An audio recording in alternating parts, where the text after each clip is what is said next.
प्राचीन अयोध्या नगरी का समय था। आकाश शुद्ध था, नदियां निर्मल थी और पृथ्वी पर धर्म की गूंज गूंज रही थी।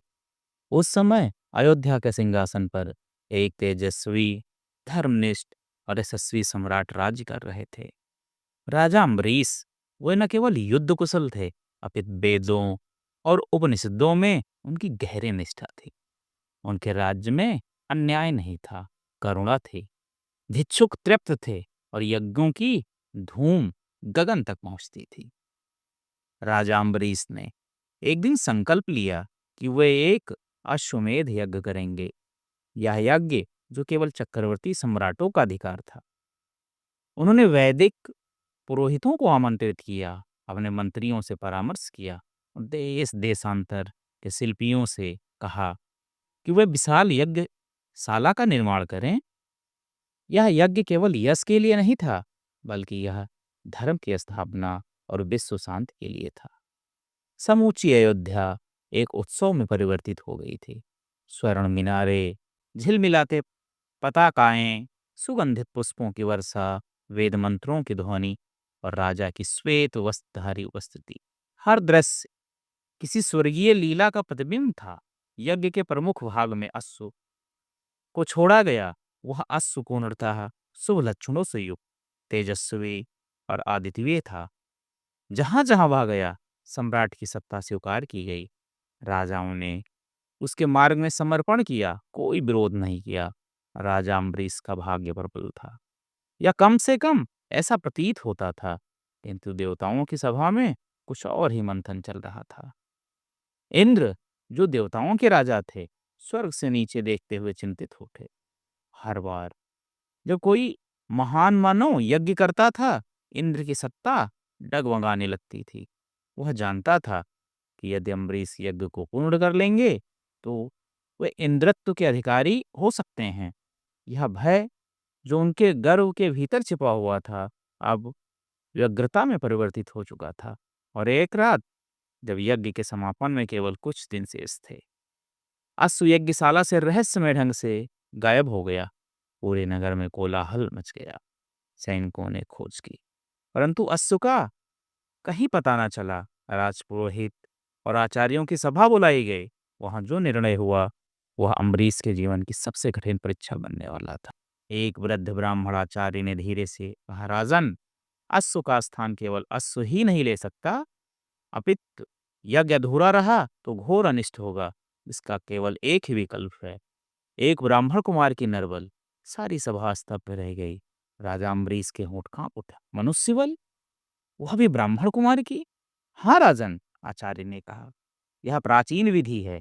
यदि कोई ब्राह्मण कुमार स्वेच्छा से बलिदान के लिए प्रस्तुत हो, तो ही यज्ञ पूर्ण होगा, अन्यथा समस्त पुण्य नष्ट हो जाएगा और आपके राज्य में दुर्भिक्ष, युद्ध और महामारी फैल सकती है। राजा मौन हो गए। धर्म और करुणा के बीच यह कैसा द्वंद्व! परंतु यज्ञ का धर्म सर्वोपरि माना जाता था। वो स्वयं घोड़े की खोज में निकल पड़े। नगर नगर, आश्रम आश्रम, ऋषि मुनियों के पास जाकर उन्होंने विनती की और कहा, कोई ब्राह्मण पिता अपने पुत्र को इस महान कार्य हेतु अर्पित करे, परंतु कौन अपनी संतान को यज्ञ की अग्नि में चढ़ाए। अंततः वे पहुंचे एक विकट तपस्वी के पास, ऋषि अजय गर्त। वह एक कठोर तप में लीन पुरुष था, जिसके पास ना तो करुणा थी, ना ही लोकलाज। राजा ने अपनी बात रखी। अजय गर्त ने बिना झिझक कहा, मूल्य दोगे? राजा चौंक गए। मूल्य? हाँ, अजय गर्त बोला, मेरा पुत्र सुनह से उसे ले जाओ, परंतु मुझे धन, गौवें, स्वर्ण और भूमि चाहिए। मेरा पुत्र यदि बलिदान होगा, तो मुझे यश भी चाहिए और सुख भी। राजा मौन रहे। सामने खड़ा बालक कोमल, निर्भय किंतु मौन। उसकी आंखों में आकाश जैसा विस्तार था। वह कुछ नहीं बोला, जैसे वह पहले ही नियति को समझ चुका हो। राजा ने अजय गर्त की मांग मान ली। सुनह से उनके साथ चल पड़ा, बिना प्रतिवाद, बिना विलाप। अयोध्या लौटते समय रास्ते में वो एक अन्य आश्रम में रुके। यह आश्रम था विश्वामित्र का। वही विश्वामित्र जो एक समय क्षत्रिय थे, पर तपस्या से ब्रह्म ऋषि बन गए थे। उनके भीतर तेज था और उनके हृदय में करुणा।